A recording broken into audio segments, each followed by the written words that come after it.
En medio del ruido del mundo, hay un espacio donde el alma encuentra descanso. Un momento para hablar con lo alto, para escuchar lo que transforma. Un programa para quienes buscan, para quienes creen, dudan o esperan.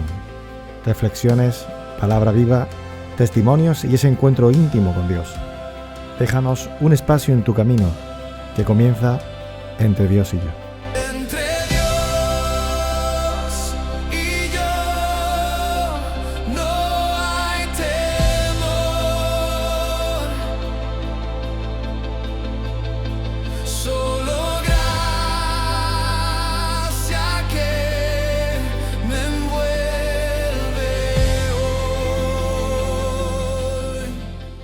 La única intención que nosotros tenemos es que el musulmán sea mejor musulmán y que mi encuentro con el musulmán me haga ser mejor cristiano. Dios desborda nuestras maneras de pensar. Dios rompe los obstáculos que para nosotros crean diferencia entre musulmanes y cristianos, y que buscándolo a Él con sinceridad, tanto nosotros como cristianos y ellos como musulmanes, podemos encontrarnos. No solo encontrarnos, sino crear un mundo más bonito. Amigos, quisiera ser claro con ustedes, que son alérgicos a la falsedad y a las palabras vacías. En la Iglesia hay espacio para todos. Para todos.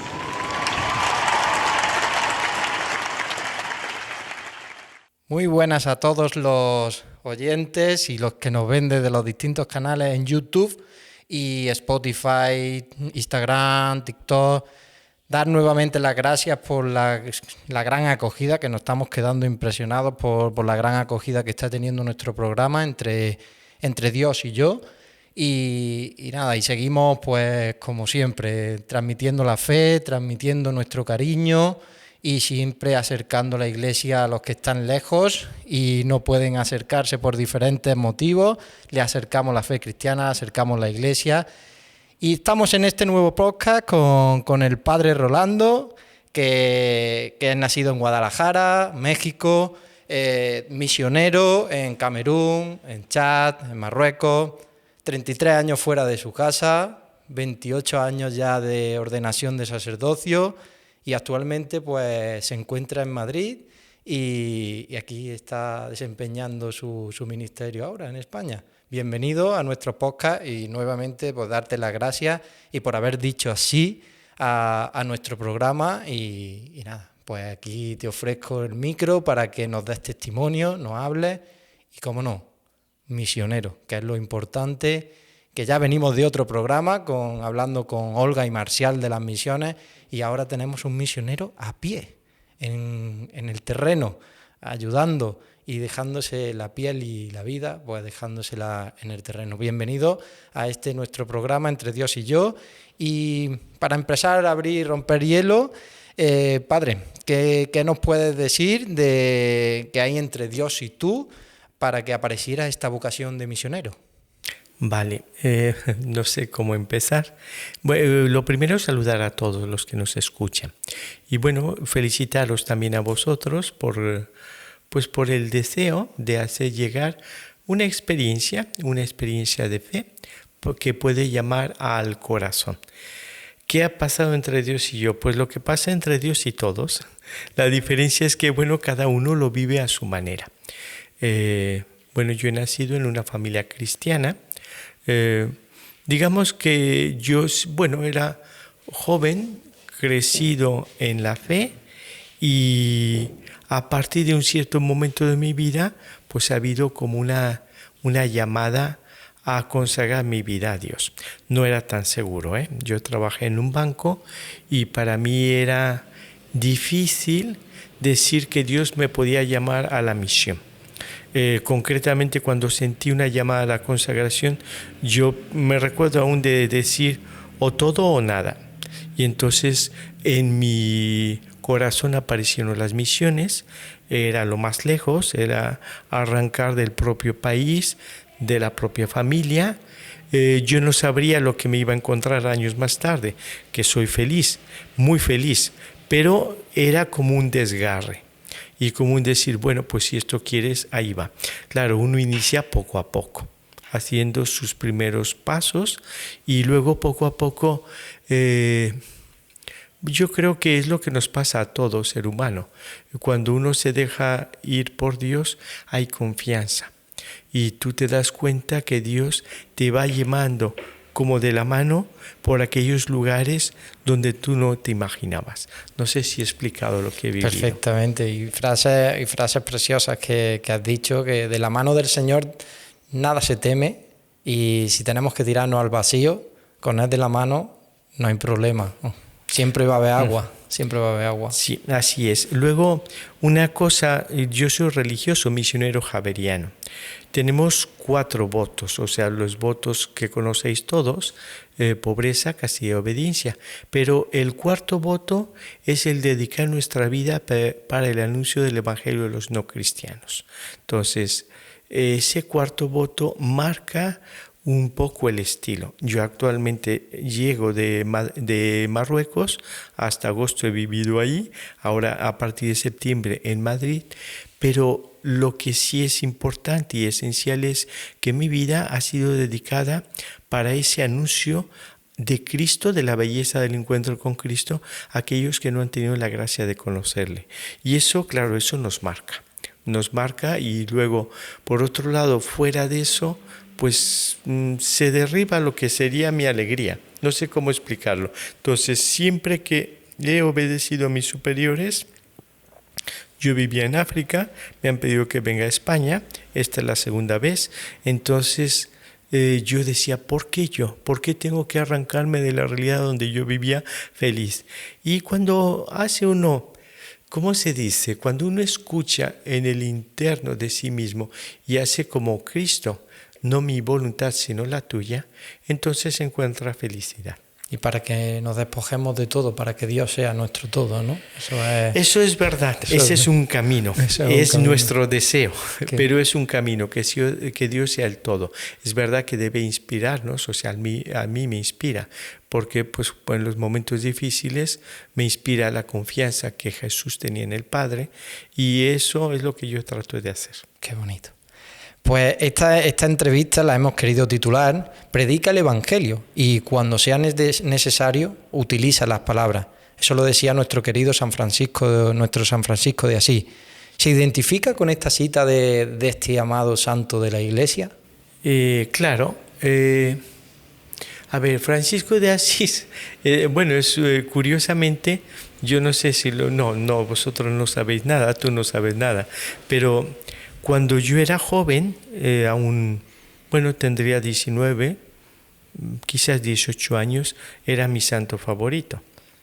Yo puedo decir que yo soy misionero gracias a Francisco de Asís, porque, bueno, en su juventud se despojó de todo y llevó a todo. Luego, esta frase que tú tienes, no sé si es tan literal, pero sí tiene un gran sentido cuando él se encuentra en Egipto, en Damieta, y regresa de su encuentro con el mundo de musulmanes, y él invita a sus frailes franciscanos. En Marruecos lo tenemos muy claro, y es como si me lo hubiese dicho a mí, dice, hablar del Evangelio con la vida. O sea, ser testigos de este Cristo que se encarna. Y si alguien te pregunta el por qué eres así, entonces da razón de tu fe. Entonces hablar con tu boca de lo que te mueve. Ya se habla de Jesús. Es como la continuidad de una predicación. La primera predicación es con la vida, con los gestos, con el cariño, con el amor, y la que continúa esa predicación se esclarece a través de la palabra. ¿Por qué haces esto? Bueno, pues porque me mueve Cristo. Y porque te llena y te hace hacerlo con gestos. El otro día nos decía nuestro invitado Marcial que no es tanto allí en los sitios de misiones, no se predica tanto en un púlpito, ¿no? Se predica más con nuestros gestos de vida, con nuestras acciones. Cierto, es decir, yo creo que si nosotros leemos o releemos el Evangelio, encontramos una cosa muy bonita. Jesús llamaba la atención por los gestos que tenía hacia el leproso, hacia la viuda, hacia los marginados. Él se acercaba con mucho amor, con mucha ternura. Miraba al joven rico, lo miró con amor. Y eso toca el corazón. Nosotros hoy, por ejemplo, bueno, a mí se me ocurre decirlo de esta manera. Yo pienso en tantas religiosas que viven en Marruecos, que se ocupan de situaciones muy delicadas de salud o de enfermedad o de una pobreza muy fuerte. Y ellas están ahí, sus manos son cariñosas, sus manos son ternura. Es como si fuese Jesús que hacía eso. Luego hay un momento en el que Jesús habla del reino, habla del Padre. Y es como que esas acciones de Jesús son la prolongación del Dios que vemos a través del rostro, de los gestos de Jesús, pero que llegan a palabras, a una predicación, una parábola, un sentido profundo. A Francisco le pasaba una cosa. Francisco le pasaba que cuando inició la conversión, ¿no? Fue en ese abrazo al leproso. Sí. Y fue en sus propias llagas donde se encontró el rostro de Cristo. Y ahí ya fue lo que le unió y lo que le rompió el alma para unirse totalmente en cuerpo y alma al Señor. No sé si acabas de leer la exhortación apostólica del Papa León, que habla precisamente de eso, Dilexit me, Dios me amó. Era un proyecto del Papa Francisco y el Papa León lo hace suyo, lo acoge, lo dice, habla de Perú, habla de su misión, habla de su encuentro con los pobres, pero habla precisamente de que ese abrazo que hace Francisco al leproso le ha cambiado la vida. Y además nos invita de alguna manera, este es como un pequeño resumen mío de lo que es la Dilexit me, es tú cuando amas a Dios y te dejas amar por este Dios, no es real hasta que no te encuentras con el pobre. Y encontrándote con el pobre, lo que le pasó a Francisco en ese abrazo, ha sido transformado internamente. Tan transformado que él se preguntaba, él quería vivir el Evangelio.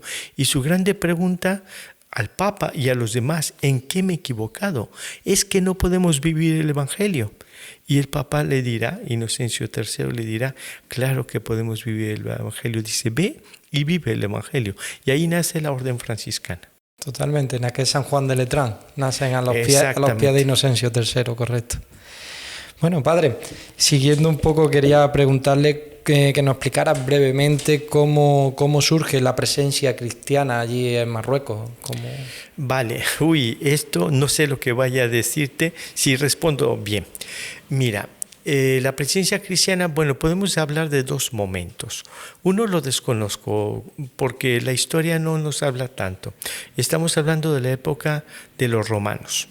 Estamos hablando de el primer mártir de Tángel, bueno, creo que es hacia el, no sé si es 400, 500, ya había una presencia cristiana. Esa desapareció, lo sabemos, y después, en tiempo de Francisco de Asís, en vida, llegan los primeros franciscanos. Con los franciscanos llega el segundo momento más grande que ha vivido la Iglesia de Marruecos de presencia cristiana. Estoy hablando de 8 siglos de esa presencia, de un silencio, porque los franciscanos llegan con los mártires de Marrakech, que además hay mártires. San Berardo y sus compañeros mártires. Y después de ahí se suelta una presencia hermosa donde los franciscanos se ocupan de los prisioneros cristianos, los sirven, los atienden, y es ahí donde Francisco de Asís les dice, cómo estar en medio de los hermanos musulmanes, hermanos y hermanas musulmanes, era vivir, y para ellos fue conmovedor. Los franciscanos vivían en las mazmorras con los prisioneros. Después sabemos que había los trinitarios y los mercenarios que venían y compraban a los esclavos cristianos para liberarlos. Son las órdenes que nacen para la liberación. Pero los franciscanos continuaron. 8 siglos de presencia han estado ahí. una presencia silenciosa, humilde, muy bella, de relación con los sultanes. Hay muchos editos, hay una tesis doctoral de Simón Stachera, es un franciscano polaco, que habla precisamente de esos encuentros y de cómo los sultanes protegían a los franciscanos. Eran franciscanos españoles. En el primer momento eran franciscanos españoles, había una relación muy interesante, incluso hasta llegar al padre Lerchundi. El padre Lerchundi es un franciscano de 1860, por ahí. Era vasco, él llega a Marruecos, es el primer prefecto apostólico de lo que sería el Marruecos, y él fue, esto es importantísimo, él fue representante del sultán de Marruecos en el 50 aniversario del sacerdocio de León XIII en Roma, su enviado especial. El padre Lerchundi aprendió el árabe marroquí, lo escribió, hizo un vocabulario y una gramática. Eso hay que hacerlo. Y el padre Lerchundi es un franciscano. A ver, me he saltado un montón de siglos, pero llegamos a un momento en que decimos, ¿cómo que las relaciones con los musulmanes, con los marroquíes, pasan a través de los franciscanos? Y yo puedo decirlo, nosotros hoy la iglesia de Marruecos, hay una archidiócesis en Tánger, otra en Rabat y una prefectura apostólica en el Aaiún. La iglesia está presente y podemos decir que si nos quieren a nosotros es porque los franciscanos antes que nosotros han hecho un buen trabajo, un trabajo bello de encuentro, de relación, de amor. No sé si te he contestado, he resumido muchísimo. Perfectamente. Y ya que ya están instalados y todo perfectamente la presencia de los misioneros, ¿qué razones, qué peculiaridades podemos decir que tiene hacer misión cuando toda la gran mayoría es de religión musulmana? Quizás tengo que decir algo antes. Hubo dos protectorados, el francés y el español. Nosotros en España, pues quizás recordamos algo del protectorado español, porque hay muchos españoles nacidos en Tetuán, nacidos en Larache, nacidos en Asila, que nacieron durante el protectorado, serían los abuelos de hoy. Y ellos después, en 1956, termina el protectorado y vuelven a España. Actualmente hay algunos españoles que han nacido ahí, siguen siendo españoles y ahí están, pocos. Pero en ese momento hubo una presencia muy grande de la iglesia en todo Marruecos. Hubo muchas iglesias, hubo muchos cristianos, ya sea en la parte francófona como en la parte española. Y luego se acabó esa presencia. Yo recuerdo de un padre, es un franciscano, el padre Joel, que fue provincial. Cuando se acabó esa presencia, ellos se dedicaron a estudiar más el árabe, estaban más con los musulmanes y de repente empezaron a llegar los cristianos subsaharianos, jóvenes que van a estudiar a Marruecos hoy, que es la gran parte de los cristianos hoy. Hoy hablamos de unos 30.000 cristianos en Marruecos. 30.000 entre 37 millones, somos muy poquitos. Una gotita. Un 0,1%. Y entonces, claro, los jóvenes pues requieren nuestra presencia, se vuelven a ser más o menos más grandes las Eucaristías. No estábamos solo los cristianos. Y hay un musulmán que le dice al padre Joel, oye, ¿tú te has olvidado de nosotros? ¿Cómo? No te olvido. No, es que tú ya no te preocupas de nosotros. Recuerda que tú eres nuestro párroco. O sea, eso que lo digo en musulmán tiene su tela. Yo, por ejemplo, he vivido 5 años hoy se llama Finidec, se llamaba Castillejos, a un lado de Ceuta. Es una población de 80.000 habitantes. En medio de esos 80.000 habitantes somos 3 cristianos, 3 misioneros javerianos. Yo he sentido toda mi vida y mi presencia en Marruecos como una belleza. O sea, la gente, a mí, los que hablan castellano me llaman padre. Padre Rolando. Los que no hablan castellano, baba, en Darija, el árabe marroquí, baba Rolando. Y saben que soy sacerdote. no hay cristianos. Celebramos la Eucaristía nosotros tres. A 20 kilómetros tenemos una iglesita pequeña dedicada a San Francisco de Asís y ahí los domingos celebramos pues unos 10 cristianos, o sea, los 3 curas más otros, bueno, hay unos españoles, hay uno de Sudán del Sur, hay uno de Líbano que viven ahí, están ahí celebramos la Eucaristía. Entonces, tú dices, ¿cómo es la iglesia ahora? Yo creo que la iglesia es primero que nada, es una convicción bella de que Cristo sigue presente en este mundo, en cualquier rincón de la tierra. Por eso las misiones. Cristo, decía una franciscana misionera de María, francesa, ella decía, mira, cuando le decía a un seminarista que estaba por ahí, ¿qué hacéis aquí? ¿Qué hacéis aquí si no hay cristianos? Decía, si nosotros no estuviésemos aquí, la iglesia no estaba. Nuestra presencia en Marruecos es una presencia amorosa, como decía el Papa Francisco, insignificante, porque somos muy pequeñitos, diminutos, pero que debemos ser significativos, sal de la tierra. Si nosotros no llevamos evangelio, no podemos vivir. Te voy a agregar algo más, perdóname.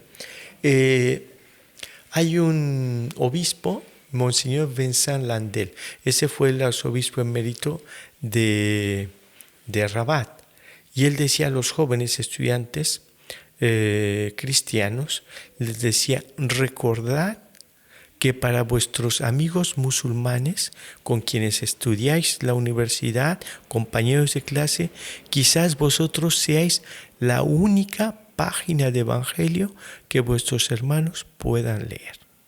Ser testigos de Cristo, ser testigos de lo que vivimos, de lo que creemos, ser testigos en vida a través de nuestros gestos, de nuestro amor, de la honestidad, de la fidelidad, también de nuestra oración. Que podemos decir muchas veces más con nuestros gestos, nuestra forma de hacer las cosas, que con lo que hablamos. En el fondo, acuérdate lo que se dice, creo que se diga por aquí, por España, las palabras convencen, pero el ejemplo arrastra. Y eso es muy importante.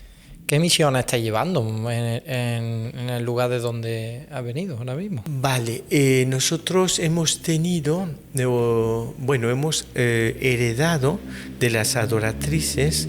Las adoratrices han vivido 34 años ahí, o sea, antes que nosotros. Tienen un valor bellísimo, solo que ellas se han retirado en 2008 porque ya eran muy mayores, una murió y no tenían fuerzas para continuar, fuerzas materiales. Entonces, después de 2 años de soledad de esa casa, de esa presencia cristiana, a nosotros los misioneros javerianos, el entonces arzobispo nos ofreció si queríamos estar ahí, en ese lugar. Para nosotros, pues ya lo he dicho al principio, nuestra vocación es vivir en medio de los no cristianos. Esa es nuestra vocación. Entonces, hemos acogido eso al vuelo. ¿Qué es lo que tenían las hermanas? Un centro de promoción femenina donde venían mujeres, donde ellas hacían costura, bordado, aprendían castellano, un poco dignificar en el sentido de que cuando una mujer, pues no sé, llega a perder su marido o si vive el divorcio, tiene de qué vivir y cómo seguir adelante. Eso es algo importante. Entonces nosotros dijimos, pues vamos a continuar con este centro. Teníamos mucha duda, porque al ser sacerdotes y hombres, ¿cómo iba a ser esa historia? O sea, ¿con mujeres se puede o no se puede? Me había dicho una religiosa, dice, eso no va a ser posible. Eso no puede funcionar. Bueno, pues gracias a las monitoras que son musulmanas, que tenían experiencia de las religiosas, de lo que hay en el cristianismo, digamos, una gratuidad, estamos ahí como para servir al hermano, a la hermana. Somos servidores al estilo de Cristo. Entonces, pues tenemos un centro. Esta mañana, François, es un chadiano, me dice que ya son 300 inscritos. La gran mayoría son mujeres, muchas son casadas, otras son jóvenes. Y últimamente hemos acogido a niños y jóvenes, chicos, varones, pero son pocos, esos son menos. Yo creo que lleguen a 80. Entonces, para las mujeres es un lugar de encuentro. Es decir, salen de sus casas, tienen un lugar donde pueden conversar entre ellas. Ellas lo han dicho, no es invento mío. Yo esto no lo podía imaginar. O sea, que la iglesia, el centro sociocultural de Chundi, que es la iglesia en Finidec, sea un lugar donde las mujeres pueden tener un lugar para ellas. Si no, es que se quedan en su casa. Todo el día en su casa. ¿Qué hace una mujer todo el día en su casa atendiendo a los niños?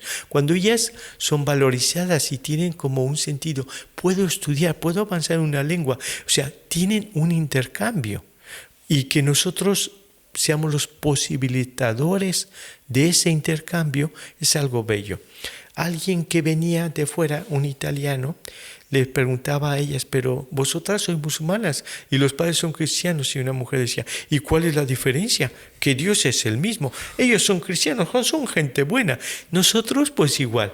A ver, así como te lo digo, como un poco andaluz, porque ellas tienen el acento un pelín de Ceuta, cuando hablan castellano, y ellas te dicen las cosas así. Yo digo, eso es lo que yo digo, le decía a François, imagínate, tú tienes el contacto diario, porque tenía 7 horas de clase, diario con casi 160 musulmanes, diario, de lunes a viernes. ¿Qué más puedes pedir? Entonces nosotros ahí vivimos los valores comunes del reino, porque una cosa es enseñar una lengua y otra cosa es transmitir a través de una lengua los valores que vives en profundidad. Entonces, sí, en algunos han dicho, bueno, y tú no estás casado, tú no haces esto. Bueno, no es que somos cristianos, es que porque no todo el mundo sabe de inmediato quiénes somos nosotros, y nos van conociendo. Es el segundo momento. Y relación, como han dicho antes, ¿no?, de esta señora, ¿qué pasa, no? Porque estén con nosotros, ¿no? Somos de diferente religión, ¿qué pasa? Pues al hilo de eso quiero enganchar una pregunta, que fue la visita del Papa Francisco en 2019. ¿Qué supuso eso entre cristianos y musulmanes? Bueno, la primera cosa, que es muy importante, es el hecho de que el rey Mohamed VI, su majestad, es considerado para los marroquíes heredero de Mohamed, del profeta. Entonces, él se considera el emir de los creyentes. Emir quiere decir comandante. ¿Qué quiere decir? Protege a los creyentes de las 3 religiones monoteístas: musulmanes, que es la gran mayoría, judíos y cristianos. Entonces, fue él quien invitó al Papa Francisco. No solo fue él, sino hubo en la explanada Hassan II de Rabat un encuentro precioso, un diálogo precioso entre Su Majestad Mohamed VI y el Papa Francisco, donde Su Majestad decía: dejemos detrás esa palabra de tolerancia entre las religiones, tenemos que dar un paso más adelante. Él se preocupa, somos protegidos para vivir nuestra fe en Marruecos, para crecer, para bautizar a los extranjeros, y eso es algo bonito. Ahora, ¿es que todos los musulmanes se dan cuenta de una presencia cristiana? Pues aunque el rey haya invitado al Papa, esa presencia se ha sabido, noticias y algo así, pero da calidad de encuentro. Nosotros tenemos encuentros de oración con un grupo de musulmanes que son sufíes. Los sufíes son contemplativos. En Marruecos hay un gran número de musulmanes que son sufíes. ¿Qué es un sufí? Pues es aquí, cuando hablamos de las clarisas, cuando hablamos de las concepcionistas, de las carmelitas, ellas son las contemplativas, ellas viven de una oración, de un encuentro.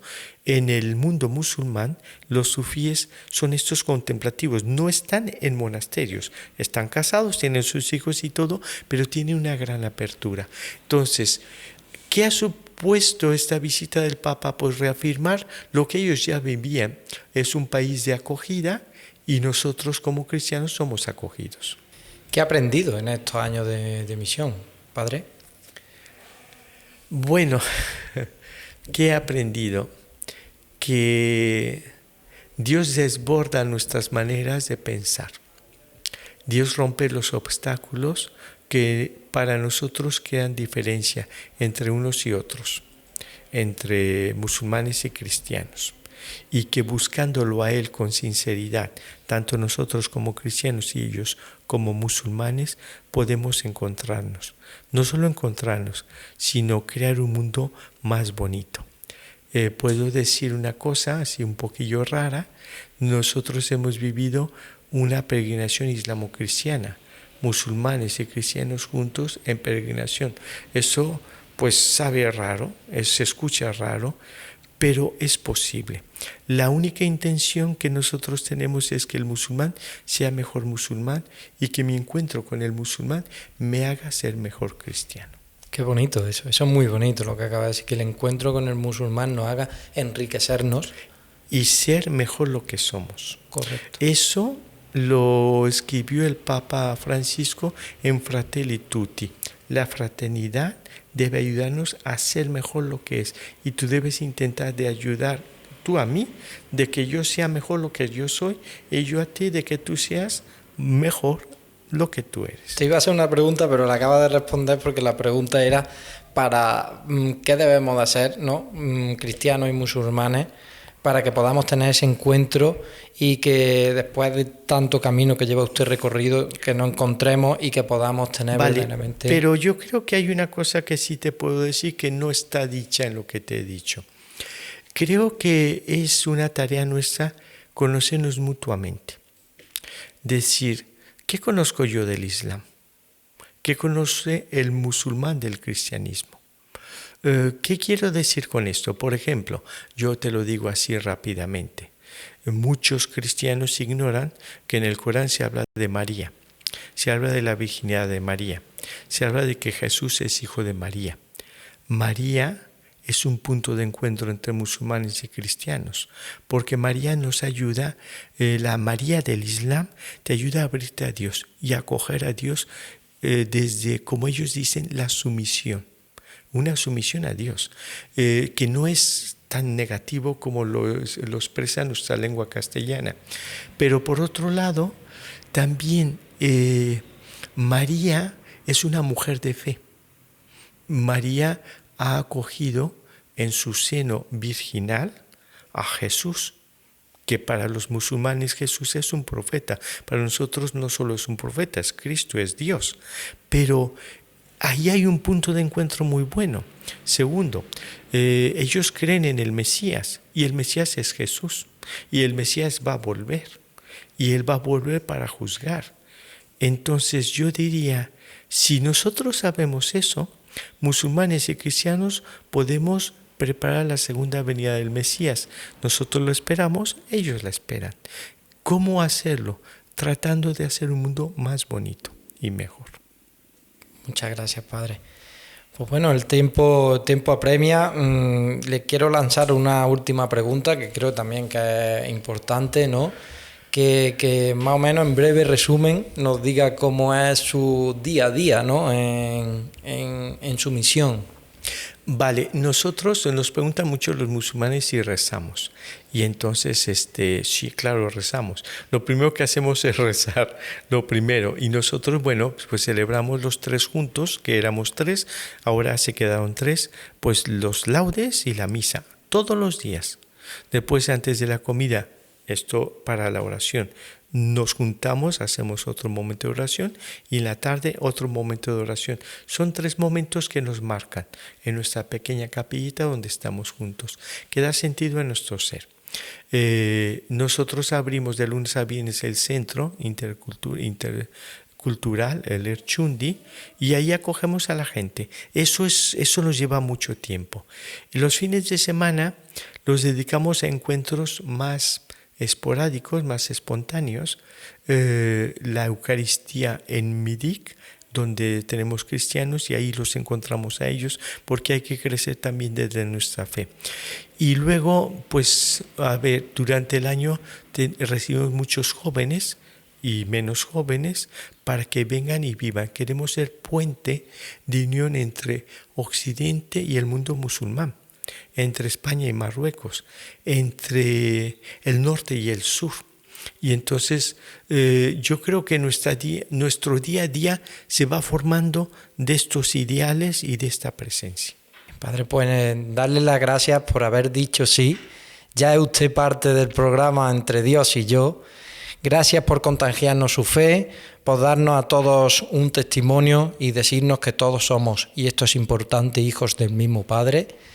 Y sobre todo darles las gracias, y que seguro que todos nuestros oyentes, los que nos van a ver por los diferentes canales, se van a quedar impresionados, pues como yo estoy ahora mismo, mira los vellos de punta de este testimonio y de esta gran entrevista que nos ha dado usted, Padre Rolando.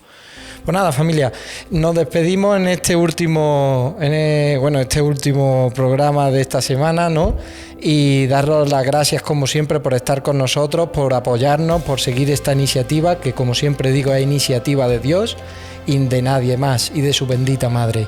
Quiero, como siempre, despedirme con una frase, y esta vez quiero despedirme con una frase de la Madre Teresa de Calcuta, que quiere decir: el que no vive para servir, no sirve para vivir. Paz y bien.